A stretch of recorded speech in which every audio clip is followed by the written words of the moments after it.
Hi guys, good morning. ఇవాళ special చామదుంపల పులుసు. ముందుగా చామదుంపలు ఒక్కొక్కటిగా చక్కగా నీట్గా కడుక్కోవాలి.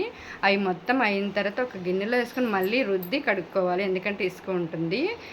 స్టవ్ వెలిగించి ఆ పాత్ర స్టవ్ మీద పెట్టి ఆ ఉడికేలోపు అందులో ఏమేయాలో చూపిస్తాను. ఉల్లిపాయలు, పచ్చిమిర్చి, టమాటా.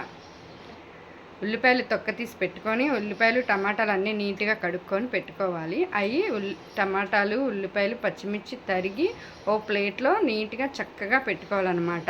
అలా పెట్టుకున్నాక దుంపలు ఉడికినాయా లేదా అని మనం చూసుకోవాలి, ఎందుకంటే అవి తొందరగానే ఉడికిపోతాయి. ఆరోగ్యానికి కూడా చాలా అంటే చాలా మంచిదన్నమాట. ఇది మా అమ్మ దగ్గర నేను నేర్చుకున్నాను.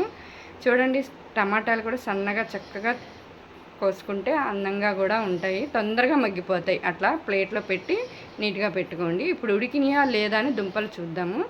దుంపలు చూసారా, చక్కగా ఉడికిపోయినాయి. ఇంకా వాటర్ అంతా తీసేసేసి అవి మనం నీట్గా ఒలుచుకుందాం. అవి ఉడికి అట్లా ఉంటే చక్కగా వచ్చేసిద్ది అనమాట. దాని మీద ఉన్న తొక్క మొత్తం నీట్గా వచ్చిద్ది. అట్లా ఉడికిన తర్వాత ఇట్లా ఉంటాయి. అవి ప్లేట్లో పెట్టుకొని మనం తరిగిన ఉల్లిపాయలు, టమాటాలు, పచ్చిమిర్చి నూనె కాగిన తర్వాత వేసి వేపుకోవాలి. ఉల్లిపాయ, పచ్చిమిర్చి బాగా వేగిన తర్వాత టమాటాలు వేసుకోవాలి.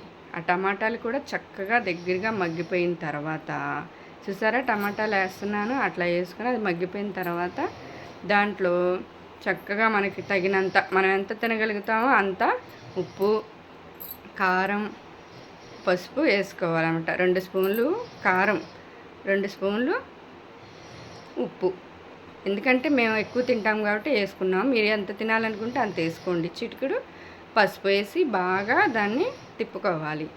ఇది చేసే ముందే నేను చింతపండు నానబెట్టి పెట్టుకున్నాను, ఎందుకంటే రసం బాగా వస్తుంది. అట్లా నానిన దాన్ని చక్కగా అట్లా పిసికి ఆ వాటర్ దాంట్లో పోసేయాలన్నమాట. పోస్తే అది పులుసులాగా చక్కగా రెడీ అయిపోయింది.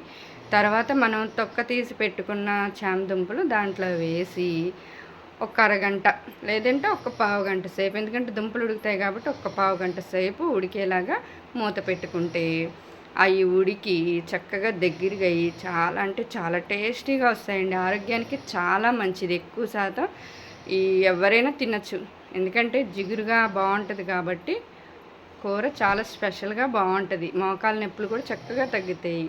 చామదుంపల స్పెషల్ రెడీ. ఎలా ఉందో చెప్పండి. నేను చక్కగా వండాను, మీరు కామెంట్లో పెట్టండి ప్లీజ్. నా ఛానల్ లైక్ చేయండి, సబ్స్క్రైబ్ చేయండి, షేర్ చేయండి ప్లీజ్.